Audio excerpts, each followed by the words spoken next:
We're going to break down the whole process step by step. The first thing I notice is the sauce. It's got a honey amber hue to it, and if you look closely you can see lots of tiny red specks. The taste is sweet, but also deeply savory and with some tang. And of course smoky, but that's coming from the wood, not the sauce. Huli chicken was invented in 1955 by Ernest Morgado and Mike Asagi. They were the founders of Poultry Pacific. At a farmers' meeting, they hulied some chickens between two grills, and it took off from there.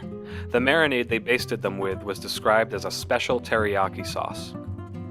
Ubiquitous, of course, in the West, the word itself breaks down to the shine of the sauce, as well as the cooking method of broiling or grilling. 3 parts.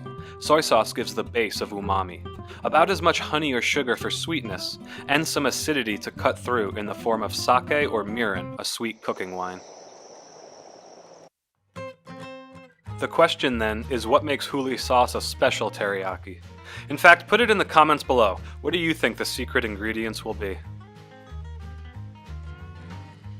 The big difference is swapping pineapple juice in for sake as the acid. Also, ginger is a prominent flavor, like usual in Hawaii. In my opinion, there's gotta be some spice, and the best options are sriracha or chili pepper water. You can watch our how-to video on that in the link in the upper right corner.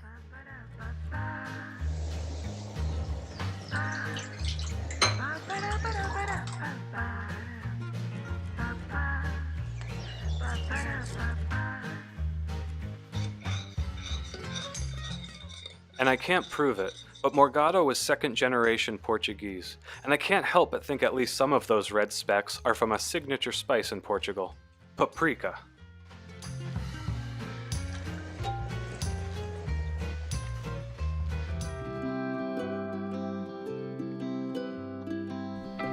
Aloha and welcome to our channel called Eat and Be Eaten. We're on a journey to discover everything we can about the food and food culture of Hawaii. Popular modern dishes like lokomoko, huli chicken, saimin, and shave-ice, as well as the customary Hawaiian foods and traditions. Here we make an imu, or underground oven, to cook laulau, which are bundles of pork, fish, and vegetables wrapped in luau leaves and steamed/barbecued in the pit. We hunt for wild boar and make Portuguese sausages, spearfish and polefish along the reefs,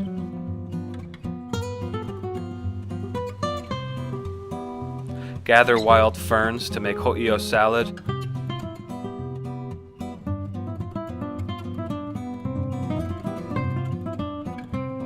and crabs for kamaboko dip.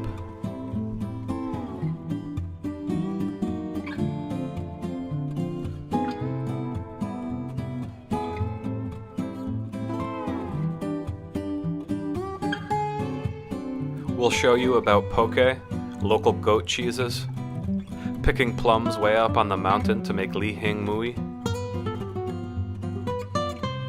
and canoe plants like coconuts, kalo, and bananas. Plus popular sides like koele palau, chili pepper water, inamona, and more. If you like the sound of those kinds of things, hit the subscribe and the bell. New videos on weekends. This is Eat and Be Eaten Hawaii. Aloha!